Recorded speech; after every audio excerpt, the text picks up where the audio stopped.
friends, my name is Meg Tucker from Cook with Meg, and today I'm going to teach you how to make a batch of delish homemade muffins. It's super easy to put together, does not need a lot of ingredients, and you can customize and mix and match and make them taste however you wish. Guaranteed delish. All right, let's get started. With all of my recipes, I always ask and encourage you to have your recipe. So this is what I do. I print out the recipe and I put it on a little thing that I can clip and kind of stand up so I can see it. So if you see it in the corner of the screen, that's my recipe. And I do glance at it. It's a great tool in the kitchen to have. It's the roadmap to flavor, and it guarantees that we are following step by step. So always have your recipe handy. First thing on the recipe, it's telling me that we need to preheat our oven. Today is a baking recipe. So right behind me is my oven, and I do have it preheating to 350 degrees Fahrenheit. Let that do its thing. The rack is in the middle section of the oven. Normally you've got 2 or 3 oven racks, and you want to make sure that it's fairly in the middle position, not right at the bottom where the heat comes, not right at the top, right about in the middle. Please have oven mitts on hand, and please have clean hands. We always cook and bake in a clean kitchen with clean hands. So that's done. Oven's preheating. Let's get started. This is a basic muffin. Super, super simple, but such a good recipe to have in your back pocket, because whether you're using a muffin tin, which I'm actually going to be using today, a muffin tin, and these little muffin liners. If you don't have muffin liners, but you've got non-stick spray, you can kind of give it a little spritz, because we want to make the inside of our muffin tin slippery so those beautiful muffins don't stick. Let's say you don't have a muffin tin. Maybe you've got a banana bread pan or a loaf pan or a little cake pan. You could also make this into a snack cake or a loaf, a sweet loaf. I'm gonna use a muffin tin. So there's my non-stick muffin tin. There are my little paper liners. It's gonna make about 8 for this recipe. It might make more though, depending if you put in any extras, and we'll get to that in just a sec. So the other thing we want to talk about, hold on, I'm going to be with you in a sec, are the tools that I use in the kitchen. Today's recipe calls for 1 bowl. We don't need anything fancy. You don't need an electric mixer. You don't need a stand mixer, anything like that. Just a bowl and some good old-fashioned mussels. My favorite tool in the kitchen is my silicone spatula. If you've got a spatula, perfect. If you don't have a spatula but you have a wooden spoon, that totally works as well. And we need measuring cups, measuring spoons. Spoons would be for the small things like vanilla. If you've got vanilla, baking powder, salt, that would be all with the measuring spoon. Measuring cups would handle the big stuff like the flour, the sugar, the milk, the melted butter, or if you're using oil, that's what you use the cups for. The other thing I have, you'll see here, is a knife. We'll get to why I have my knife. And you can use an ice cream scoop. It's a really great way, especially for kids when you're learning how to bake. Let's be real, adults as well, to portion it out so you're getting the same amount in every muffin cup. This is great for cookies, but if you don't have an ice cream scoop, don't worry about it. You can easily use spoons, and I'll show you how to just use a couple spoons as well. Who's ready to make some muffins? My oven's preheating. It's going to be singing at me in a minute. I'm not quite ready for it yet, but if you look at your recipe, we have preheated the oven to 350. Check. We've lined a muffin pan with paper liners. If you have them, we're setting that aside. Now we need to actually put together our dry ingredients. Oh, there is one more tool. If you have this guy, which is a whisk, it's a wonderful tool to keep in your kitchen, because some recipes, when you read them, it tells you to sift the dry ingredients. We'll talk about why, but we'll also talk about why this saves you from having to invest in a whole other tool in the kitchen called a sifter or a sieve, that kind of thing. So let's start by getting our first ingredient into the bowl. We're using flour today. I don't know if you guys can see that, all-purpose flour. We need 2 cups. So let's grab our 1 cup measure. Usually it's the biggest measuring cup in your set. 1 cup or 237 milliliters. And we're gonna dunk in, this is where I keep my flour. If your flour's in a bag, just dip on in. Now you're going to see that this is kind of, let's move this guy out of the way. It's definitely a mountain of flour, and we wanna pack it in and drag the knife across. So when we talk about flour and measuring dry ingredients, specifically flour, because it's very puffy, it's very light, what happens is it sometimes gets these little air pockets. And if we don't take a minute and just sort of press the flour down, you'll see I'm using the flat underside of my knife and I'm dragging it across. What that's doing is it's tamping it down and it's pressing out any air pockets or air bubbles. And then by dragging it across, you'll see we've got a pretty beautiful, perfect 1 cup of flour. Kind of like you're at the beach, sand castle, how you pack it into a pail or a bucket. That's what we're doing. So we're getting in, I'm getting quite low on flour. We may have to refill that. And I'm gonna do the same thing, a little tippity tap tap with my knife. Dragging it across. Some bakers use a scale. It's an electronic kitchen scale, and that would guarantee the most precise measurement. But most home kitchens use cup measures, and that's what I use, certainly in all my Cook with Mike classes. Give it a little tap. We're finished with the knife. That guy goes right into the sink. We do an awful lot of clean as we go in classes, and so whatever I'm finished with, I put down into the sink. You might have noticed I just put the flour behind me. It's a little trick that I've gotten myself into the habit of doing. When I finish with an ingredient, I take a quick look at my recipe. Do I need flour anywhere else in the recipe? The answer is no. So I put it behind me or away from me, or better yet, I walk it right back to the pantry or the cupboard and I put it away. That's a really great habit to get into so that you, A, know that it's used. Maybe it's a recipe that you could take a little pencil and check mark that yes, you've put in your flour, but it's a great way to just stay organized, because let's be real. Sometimes if we've got, let's say we have white sugar and white flour and baking powder and everything's in this bowl, I can't quite tell what is what, and you don't want to have accidentally add the same ingredients a second or a third time. So flour, we're good, check. The next thing we're gonna add to this is baking powder. So let's talk about baking powder.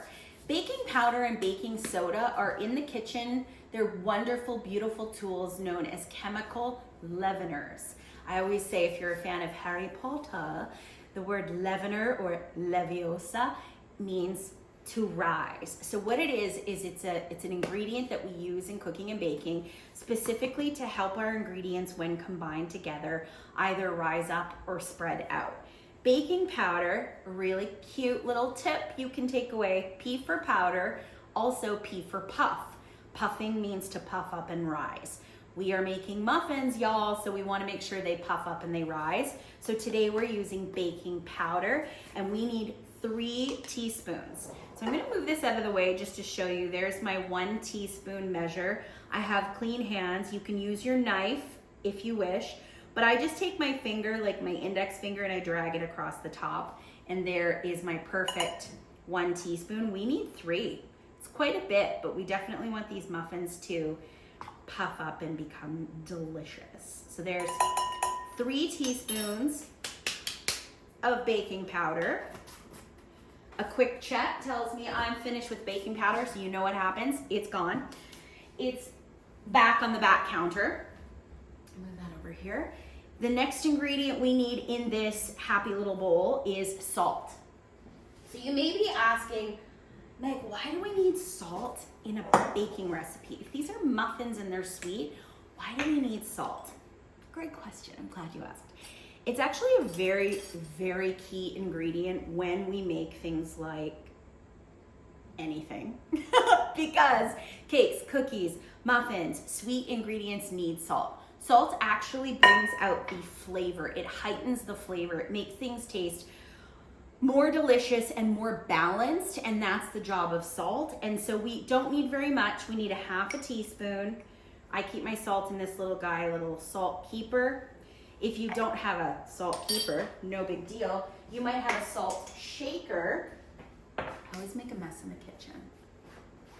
All right, this is the salt shaker. The best way to use it, do not shake it into your bowl. Shake it into your hand, or open up the lid, pop it into a little bowl, and then measure out what you need. Regular table salt totally works. My salt, you might have noticed, is a little thicker. It's kosher salt. They all work. Any kind of salt will work in this recipe. So dry ingredients, we have, let's see, it's step number 2. Stir together flour, baking powder, salt, and sugar. Well, we're almost there. We need sugar. So let's bring over the sugar. And for today's recipe, we need 3/4 of a cup of white sugar. That's called granulated white sugar. Very standard. If you were, watch what I'm gonna do here. Can you see? You can use your knife, or you can sort of drag your hand across, your finger across. Sugar is heavy. Sugar doesn't have as many air pockets as we would see with flour. So sugar, because it's heavier, you can realistically just kind of dunk in, swipe across the top to get a nice even 3/4 of a cup, and then pour it in. Finish with the sugar. If you don't have white sugar, maybe you have brown sugar, you can use brown sugar in this recipe. Those would be the 2 sugars, brown or white, for a standard basic muffin recipe. Now what I'm doing is I'm using my whisk in place of a sifter or a sieve, and I'm just properly mixing. I'm holding my bowl with my left hand. I'm a right hand person, so we're just giving it a nice shimmy. You can kind of pick up a little bit and let it snow. A whisk is an amazing tool. If you don't have a whisk, your spatula will work just fine. Give it a nice, or your wooden spoon, give it a nice mix. The reason that we are taking this time to mix our ingredients, we're finished with this, and we start to kind of clean up and move things out of the way. The reason that we're taking the time to really blend this portion together is because we want, number 1, all of that baking powder to properly get dispersed. We're gonna think of this as a party, and we want that baking powder to meet everyone at the party and become friends. We want it properly dispersed. We want the sugar to get properly mixed together. We want the flour, the salt, the sugar, and the baking powder to get properly blended. The reason for that is because we have not added a liquid. Once we start adding liquids to any form of cookie dough or cake mix, or in this case muffins, we don't want to overmix. Overmixing items, muffins, cakes, cookies, tends to make them very tough, and we want them light and puffy and fluffy. Remember that baking powder? We want it to puff up and be light and super cakey and happy. We definitely don't want it to be little heavy nuggets. So we do all of the mixing, mainly all of the mixing, when it's just dry. Now, the dry is completely ready, and the directions are telling you to make a little well. This is fun. Making a well is really just creating a little, I like to say it's almost like a moat. So we just sort of use our spatula and we sort of push everything back so there's a bit of a hole in the center. I'm gonna hold this up and see if you can see. Can you see that there's a little bit of a hole in the middle? Do not panic if the flour falls in and your moat goes away. Never, ever, ever stress out. It's not a big deal. The whole thing is going to be mixed together anyway, but we do like to create that little well, because once we get a few wet ingredients together, we pour those down into the dry. Are you with me? Are we good? Thumbs up if you're good. My oven, again, 350, it's ready to go. We're not quite there yet. If you're on your directions, we are officially on step 3, where it says in a separate bowl, mix together or whisk together your egg, your milk, your oil, and your vanilla. So let's talk. We only need 1 egg today. I brought 2 out, but we only need 1 for this recipe. These are large eggs. We will always use, when it comes to baking, we will use typically a large egg. If your fridge has medium eggs, it's fine. If your fridge has extra large eggs, it's fine. It's really you only have to do the math and increase the amount you use or decrease the amount you use when you're doing a baking recipe or a cooking recipe that requires multiple eggs. But 1 egg traditionally is a large sized egg. Now you might notice why I have 2 bowls. I always encourage everyone to crack an egg into a smaller bowl first. Make sure it's a good egg, no shells, all that good stuff, and then dump it into the main bowl or whatever bowl we're using. Now today, I don't need to do that because this bowl is empty. This is the first item going down into this bowl. So we're going to crack our egg. And how do we crack an egg? Do you know how to crack an egg? If you don't, here is your instruction. We're going to take the egg. I always crack on a flat surface. You might have everyone in your world cracking it on the side of a bowl. It works. They both work. But I always crack on a flat surface because I feel as though cracking it on a flat surface actually can be a little more gentle and you have less chance of shells getting into the bowl. So a couple of little taps. Bring your bowl in front of you. We're gonna use thumb on your left hand and thumb on your right. We're just gonna very carefully press down with our thumbs, and then we're going to lift our elbows, and when you lift your elbows, you're cracking it open and your beautiful little egg falls down into the bowl. I just put the shell in the sink. I will clean everything after, but I have a lot of egg on my hands, so I am just gonna take a sec and rinse that off and dry my hands because it is a raw egg, and we do need to be mindful that we are not getting a lot of raw ingredients on our hands and on the counter surface. We're keeping kitchen safe. So we do need to grab our whisk again. So that guy was just in the sink. We're gonna grab it. We're just gonna give this a little mix. It's just 1 egg. If you don't have a whisk, you could use a fork. A fork will work perfectly. And we're just gonna kind of give that guy a little bit of a mix. Set that down because we still need to add a cup of milk, some fat, and maybe some vanilla. So let's go with our milk. I'm gonna grab my 1 cup that I used for the flour. It's a little dusty from the flour, but you don't have to wash it out. It's fine. And very carefully, we're gonna measure 1 cup. Any kind of milk, whole milk, 2%, 1%, milk alternative, it will all work. Careful. I didn't grab a very big bowl, but this one will work. So now we have finished with the milk. We also have to add a little bit of fat. So let's talk about fat. Today, I'm gonna grab a spoon. Today I have butter, but this recipe calls for a 1/4 cup of vegetable oil or vegetable oil, canola oil. Those are usually the best. They're considered very neutral. If you want to use melted butter, go for it. If you want to use melted margarine, go for it. They all work. We need a 1/4 cup. Today I had a little extra butter on hand, so that's what I'm using. There's my 1/4 cup measure, and you just want to make sure if it's melted, it's not hot. Do you know why? Because we don't want scrambled eggs. We want room temperature, but still melted, whether it's oil or butter, and we're gonna use a 1/4 cup. Ooh, I was very, very close. All right, so there's my 1/4 cup. This can go in the sink. And the last item, if you have vanilla extract, you can put in a teaspoon of vanilla extract. If you don't have extract, leave it out, no big deal.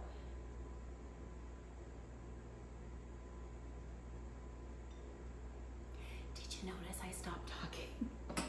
I always have to stop talking when I'm pouring something very, very, very delicate, and I also don't want to hit my elbow, suddenly add way too much. So friends, here we go. We're gonna give this a little whisk. A fork would work perfectly well. Let's talk about these 4 wet ingredients. We have a cup of milk, we have 1 egg, we have a 1/4 cup of either a vegetable oil or melted butter or melted margarine. If you're using butter, salted or unsalted, does not matter. And a teaspoon of vanilla extract. And that just smells really good. If you had other extracts, maybe you had a lemon extract, or literally any extract will do. Or none, doesn't matter. Something else you could put in at this stage, what if you had cinnamon? A little bit of cinnamon would be amazing in your basic muffin mix. You're gonna see there's a little bottle of jam on my countertop. I'm actually gonna show you how you can put in a little bit of jam to give them a little bit of extra fun. We're gonna pour this, remember that little well we dug? We're gonna pour that all in. And using our spatula, again, remember, we do not want to overmix. Obviously, the moat goes away the second you bring it together. But we just want to take just a minute or so, mix it together. It's kind of like a big, thicker, almost like a pancake batter. And we're doing something called, well, we're kind of folding it in. You might notice it's quite thick. That's okay. Muffin batter isn't like a runny cake batter. It is usually lumpy, bumpy, and a bit thicker, and that's great. It's almost, let's see, we have cake batter, which is runny, usually. We have a muffin batter, which is lumpy, bumpy, and then we have a cookie dough, which is really quite thick. It's kind of in the middle. Now you're going to say, wow, she did not mix that for very long, and you are right. I'm pretty much finished. We want this to remain lumpy a little bit. We just don't want to see any flour. And you know what? I don't see any more flour. You see how long I mixed it for? Not very much time at all. And that's good because, again, we want the structure. How many of you have ever cut a muffin in half or broken a muffin in half and you see all those beautiful little pockets of air? That's because we haven't whipped this to the point where we're developing a lot of gluten. We just want it to be pillowy and puffy and crumbly and delicious. So my muffin batter is pretty much ready to go, RTG, but I want to have some fun and add a couple of little mix-ins. What are mix-ins? It's a word I love to use. This is where you have created your blank canvas and you get to decide, am I taking this in different directions? Today I have cherry jam. So guess what? I'm gonna take a teaspoon or 2 or 3. Boom, I'm gonna just put in 2 of those. So I am literally turning this into kind of a cherry jam muffin. If you had blueberries, maybe you had fresh or frozen blueberries, you could put in some blueberries. I'm not doing a big mix. This is where I actually am trying to fold it in. Remember, we don't want to disturb all those pockets that we've created, but I do want a little bit of fruit. So there we go. We've got a little bit of cherry jam in our muffins. Maybe you wanted to put in some chocolate chips. You could put chocolate chips. Maybe you had some dried fruit. You had some raisins or dried cranberries. Maybe you wanted to put some nuts in. All of this is on the recipe. You would just want to make sure that you don't add more than about a cup of mix-ins. And obviously when it comes to jam, I didn't add a cup. I added a couple of tablespoons, just enough to give it a little extra flavor. So all we are doing now is scooping the batter down into our muffin liners. And you know what? I actually think this is gonna make quite a few more. I think I need to get more muffin liners. Remember I told you if you don't have an ice cream scoop, never worry. Never worry. You grab a couple of spoons. You are literally just going to take a spoonful in one, and then you're gonna use your other spoon to kind of help it off. Is it exactly the same amount? It doesn't matter. We do want to make sure though that when we make these kinds of muffins, we're filling them about, we say 3/4 of the way. We don't necessarily want to fill them all the way to the top because why? Puff, baking powder. Eggs are natural leaveners. Eggs are also going to be very puffy.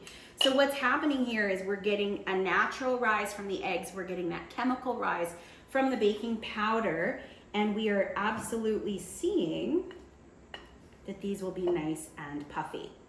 I do want to tell you, oh, I do need more liners. Let's grab more. I've got more right here.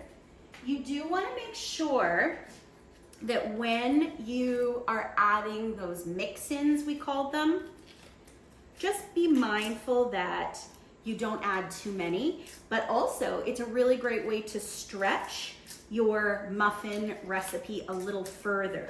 And by stretching, I mean it's a way for you to get a few more muffins, because the more we add as far as mix-ins, the more it makes, because the quantity of the ingredient increases. The total amount of batter increases. Yeah, I don't know what I was thinking. This is 12. We're making 12. We're making a dozen muffins. Awesome for after school, great for lunches, breakfasts, snacks. Let's be real, I probably have enough that I could even do a 13th, or if you wanted these to be a little bit bigger, you could add a little tiny bit extra to each one. Just don't go overboard, because again, they do puff, puff, puff. So this is out of the way.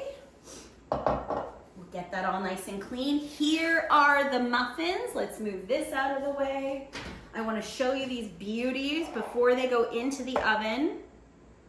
If you need to clean it up, no problem. This is where it's fun, and this is where you have the opportunity to, just sort of tidy it up. It also makes for really easy cleanup. We're gonna bake these for about 20 to 22 minutes, and I'm going to pop those into my preheated oven right now. Good luck, muffins. We're gonna set the timer.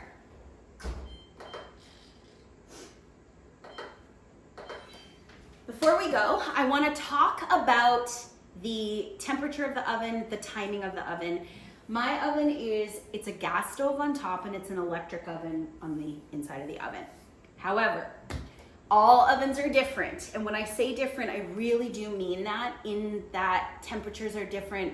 You might have a newer oven, an older oven. Your oven might have what's called hot spots, where there are certain parts that get way hotter. You may want to, at the halfway point, open your oven quickly with oven mitts and turn that muffin pan around. Traditionally, the hotter part of the oven is at the back, so you may want to spin them at about 10 minutes. If you're comfortable and you know your oven behaves properly, about 20 to 22 minutes, 23 depending. We need to know that they're fully cooked, because they're going to be nice and puffy. They're going to get golden on top. Depending on the mix-ins, they might have turned a different color. Mine are going to be a little pinky. And then you can check them by just a gentle press. I'm going to show you that. We're going to be here together when they are finished.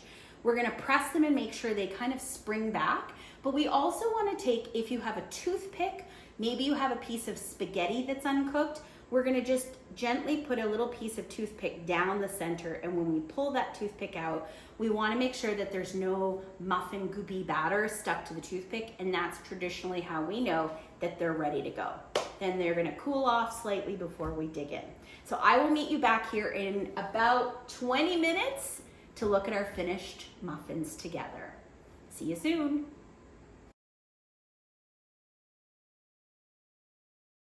Okay, we have muffins. Oh, they smell so delicious. Can you see that they're, let me put my oven mitts back on. I'll hold them as close as I can to the camera so you can see. They're nice and golden. Can you see that?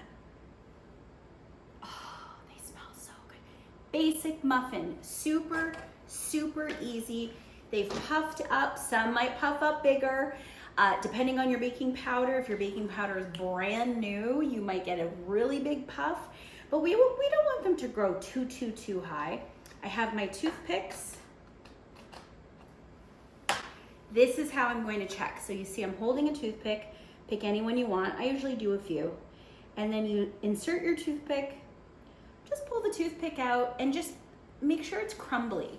If I were to pull the toothpick out and it was completely drippy and sticky batter, we know that they need a little bit more time in the oven, but these are perfect. So what I want to show you, obviously they need to cool, but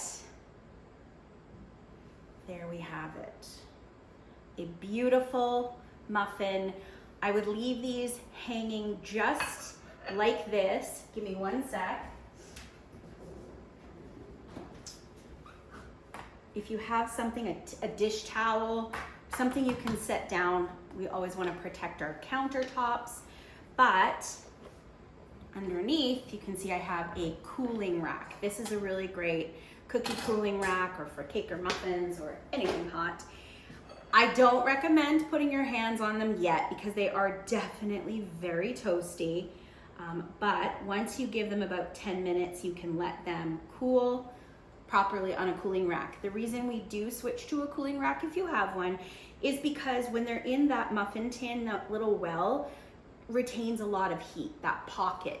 And we don't want to keep these babes baking. We want to get them out and let all of that air circulate underneath, and that's why a cooling rack is great. So if you do have one, perfect. If not, you can just let them cool for about 10 minutes. These are hot. Again, let yours cool before you reach in and try to pull them out. You can see just how easy they do come out of the muffin tin when you do use the liners. Providing though you did use a non-stick spray, if you don't have the liners, they should pop right out after a minute or so. And there you have it. I made a basic muffin. I elevated it. There's a little piece, a little sample. It's so good. All right, we're not supposed to break into a muffin that literally just came out of the oven. However, look at that. Look at the crumb. Look at that crumble. It's puffy. It smells amazing. I need a bite. It's hot. Mmm. It's not overly sweet. A couple blobs of strawberry or cherry jam or blueberry jam from the pantry if you have it. Again, any mix-in you want to add. Chocolate chips, dried fruit, fresh fruit. One quick note on fresh fruit, or even, frozen fruit. Let's say I used frozen blueberries. Only fold them in at the very last minute. Some people will also say, take your frozen fruit, leave it frozen, put it into a little bowl and sprinkle about a teaspoon of flour over it and give it a toss. Why they say to do that is because the flour will coat the fruit, if it's frozen, and help retain some of the juice. Sometimes because it's a frozen fruit, as it thaws or in the oven, thaws and then bakes, it releases a lot of ice and water and moisture, and so a little bit of flour kind of helps with that. But again, you don't have to go overboard, and if you just want a plain delicious muffin on its own, doesn't need a thing. So good. Do you have any questions? Don't forget to turn your oven off. Be sure to share your muffins. These will keep on the counter certainly all day. At the end of the day or in a few hours once they're totally cool, you will want to put them into a container or a storage bag. They don't need to live in the fridge, but if you can freeze them, even better, because you could make a big batch of these and then you could only take out the ones you want, eat a couple, freeze the rest, and then you always know that you'll have a beautiful made by you snack or breakfast whenever you wish. Thank you so much for joining me. This was fun. I hope that you enjoy cooking, and be sure, as I said, to clean your kitchens. We always clean as we go and keep a nice tidy kitchen. For more Cook with Meg, you can find me at cookwithmeg.com. And until next time, we will see you in the kitchen. Happy baking. So good.